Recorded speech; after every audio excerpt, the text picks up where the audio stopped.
Moeen Ali cricketer نہ ہوتے تو دولت اسلامیہ میں ہوتے۔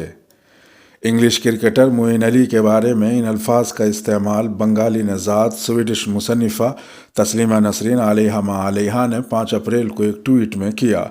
تاہم چاروں طرف سے تنقید کی زد میں آنے کے بعد انہوں نے اس ٹویٹ کو ڈیلیٹ کر دیا اور لکھا کہ ان کی ٹویٹ کا مقصد طنز و مزاح تھا۔ تسلیمہ نسرین نے اس ٹویٹ کو ڈیلیٹ تو کر دیا لیکن اس پر معافی نہیں مانگی ہے۔ بنگلہ دیش سے تعلق رکھنے والی تسلیمہ ایک مصنفہ ہیں جو کہ خواتین کی آزادی اور اسلام پر تنقید کے حوالے سے کئی کتابیں اور تحریریں لکھ چکی ہیں۔ ان پر کئی بار حملے بھی ہوئے ہیں، جس کے بعد 1994 میں وہ سویڈن منتقل ہو گئی، جس کے بعد وہ فرانس، جرمنی، امریکہ اور انڈیا میں بھی رہی ہیں۔ برطانوی شہر برمنگھم میں پیدا ہونے والے 33 برس کے معین علی کو چنئی سپر کنگز نے 7 کروڑ میں سائن کیا ہے۔ وہ انگلینڈ کی طرف سے 109 ون ڈے میچ کھیل چکے ہیں، جس میں انہوں نے 2831 رنز اسکور کیے ہیں اور 86 وکٹیں بھی حاصل کی ہیں۔ معین علی ان دنوں انڈیا میں ہیں، جہاں 9 اپریل سے وہ انڈین پریمیئر لیگ کے میچز میں شرکت کریں گے۔ معین علی کا تسلیمہ نسرین کی اس ٹویٹ کے جواب میں ابھی تک کوئی رد عمل سامنے نہیں آیا ہے۔ تاہم معین علی کے والد نے اپنے خیالات کا اظہار کیا ہے اور معین علی کی داڑھی کی وجہ سے ان کے ساتھ ماضی میں ہونے والے واقعات کا ذکر بھی کیا ہے۔ English all rounder Moeen Ali England cricket team کے مستقل رکن ہونے کے ساتھ ساتھ ورلڈ کپ جیتنے والی ٹیم کا حصہ بھی تھے۔ وہ انڈیا میں ہونے والی T20 لیگ IPL میں چنئی سپر کنگ کی بھی نمائندگی کرتے ہیں۔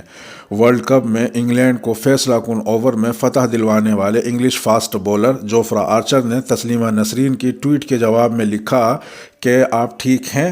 مجھے نہیں لگتا کہ آپ ٹھیک ہیں۔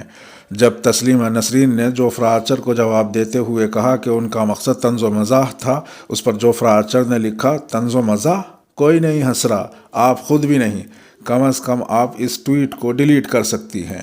لنکاشائر اور انگلینڈ کی طرف سے کھیلنے والے فاسٹ بولر ثاقب محمود نے بھی ٹویٹ کرتے ہوئے کہا کہ مجھے یقین نہیں آ رہا، یہ بہت بیہودہ ٹویٹ ہے، اس سے گھن آتی ہے۔ انہوں نے تسلیمہ نسرین کو اپنا اکاؤنٹ ڈیلیٹ کرنے کا بھی مشورہ دیا۔ انگلش بیٹسمین اور وکٹ کیپر بین ڈکٹ نے تسلیمہ نسرین کی ٹویٹ کے جواب میں لکھا، یہی مسئلہ ہے اس ایپ کے ساتھ یعنی ٹویٹر کے ساتھ، یہاں لوگ اس طرح کی باتیں کر سکتی ہیں، گھن آتی ہے مجھے، چیزوں کو بدلنا ہوگا، اس اکاؤنٹ کو رپورٹ کریں۔ مسلسل تنقید کی زد میں آنے کے بعد تسلیمہ نسرین نے ٹویٹ کیا، آپ کو کیسا لگ رہا ہے؟ مجھے لگ رہا ہے جیسے ایک غریب کو پاکٹ مارنے کے شک میں پیٹ کر مار دیا گیا ہو۔ تسلیمہ نسرین نے زبردست تنقید کے بعد ٹویٹ کو ڈیلیٹ تو کر دیا، لیکن وہ اپنے بیان پر قائم بھی نظر آ رہی ہیں۔ انہوں نے ان لوگوں پر بھی تنقید کی جو ان کے اس ٹویٹ کی مذمت کر رہے ہیں۔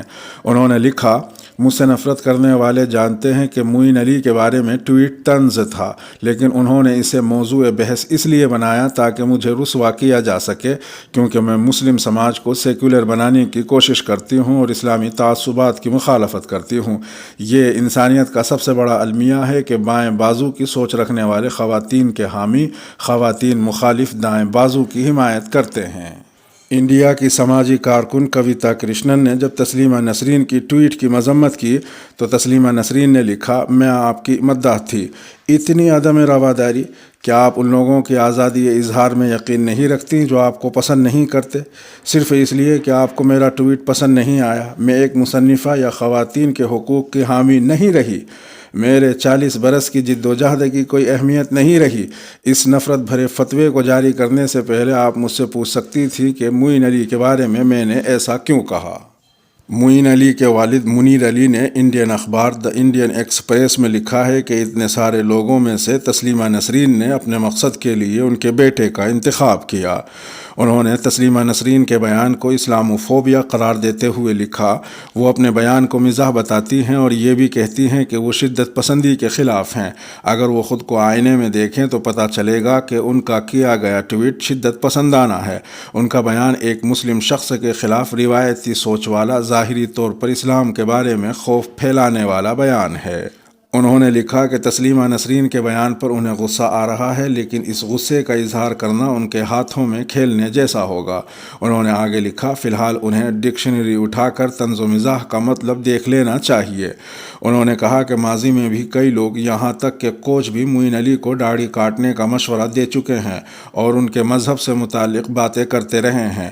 منیر کے مطابق میں پریشان تھا اور میں نے اس بارے میں معین علی سے بات کی، لیکن انہوں نے صاف طور پر کہہ دیا کہ انہیں ناقدین کی باتوں سے کوئی فرق نہیں پڑتا اور یہی ان کا مضبوط کردار ہے۔ سن 2014 میں انڈیا کے خلاف ایک ٹیسٹ میچ میں معین علی بازو پر ایک پٹی باندھ کر میدان میں اترے تھے جس پر لکھا تھا سیو غزہ، فری فلسطین۔ حالانکہ میچ ریفری ڈیوڈ بون نے ICC کے قوانین کا حوالہ دیتے ہوئے ان سے وہ بینڈ ہٹانے کے لیے کہا تھا، لیکن اس وقت انگلینڈ کے کرکٹ بورڈ نے معین علی کا ساتھ دیا تھا۔ اس واقعے کا ذکر کرتے ہوئے ان کے والد نے لکھا، اس نے وہ کیا جو اس کو صحیح لگا، لیکن جب انہیں بتایا گیا کہ اس کی اجازت نہیں ہے تو انہوں نے دوبارہ ایسا نہیں کیا۔ گزشتہ ہفتے جمعے کو انڈین میڈیا میں یہ افواہیں گردش کر رہی تھیں کہ انہوں نے اپنی ٹیم چنئی سپر کنگز سے درخواست کی ہے کہ وہ ان کی شرٹ سے شراب بنانے والی کمپنی کا لوگو ہٹائیں۔ تاہم انڈین خبر رساں ادارے IANS نے جب چنئی سپر کنگز سے اس بارے میں رابطہ کیا تو ٹیم انتظامیہ نے انہیں بتایا کہ معین علی نے اس قسم کی کوئی درخواست نہیں کی ہے۔ بشکریہ BBC اردو۔ یہ کشکول اردو ہے۔ سلامتی ہو آپ پر جہاں بھی آپ ہوں۔